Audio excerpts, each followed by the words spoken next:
Hello all artists, this is Rob, and in this video I'm going to show you how to make quick painterly brushstroke effect that blends in very much like oils and acrylic paint, but in Photoshop. So let's get into the video.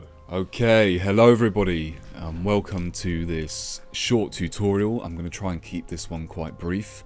So this is basically a tutorial on how to make painterly brushstrokes in Adobe Photoshop.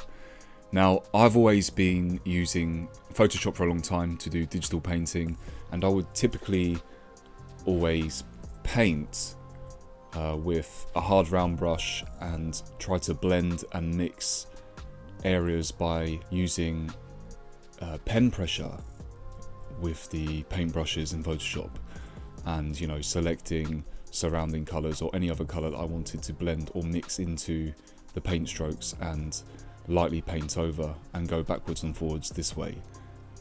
But there is another way that you can create brushstrokes which are very painterly and texture-like and give a really beautiful and attractive aesthetic to your digital paintings, and it really imitates traditional media, and that is to go into the brush tool on Photoshop. So to do that, you usually just press B.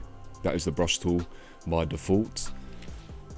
And to get into what is the mixer brush, you just simply have to hold Shift and press B 3 times. 1, 2, 3. And then you can see it here on the left on the toolbar. We are now on the mixer brush. And with this mixer brush, you can use any brush in your brush palette.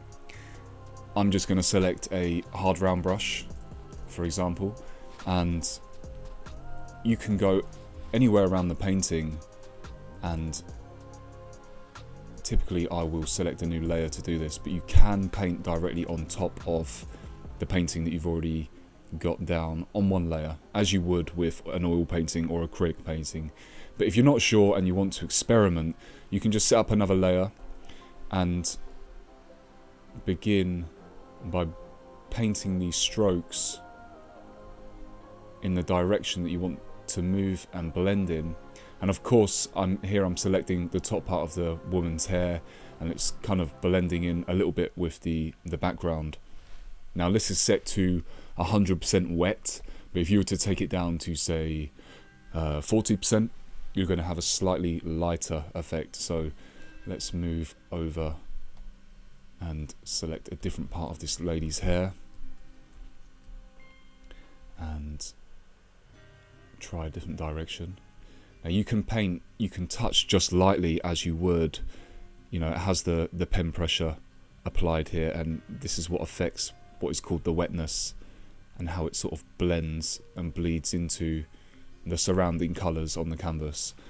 And this is like a really cool technique that I picked up, I think probably 2 years ago, a year and a half to 2 years ago. Before then I was just doing the typical, slowly painting over areas. I mean, that's what I usually do anyway, but this technique I like to use about midway into the painting, and especially right at the end, because you can really have some fun and experiment with making these big bold marks across your painting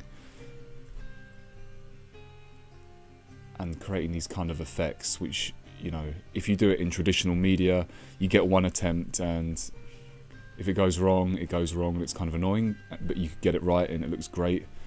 But with Photoshop, of course, here I've just selected another layer and I've done these brush strokes on another layer. I can just switch it off to compare and see if I like it. And if I don't, I can select the eraser tool by pressing E and go over some of these brushstroke areas and reduce or completely erase them out of the portrait altogether. So this is a really cool tip. I hope you found it useful. If you'd like me to make any more Photoshop tips, please let me know in the comments below, and I will see you all next time.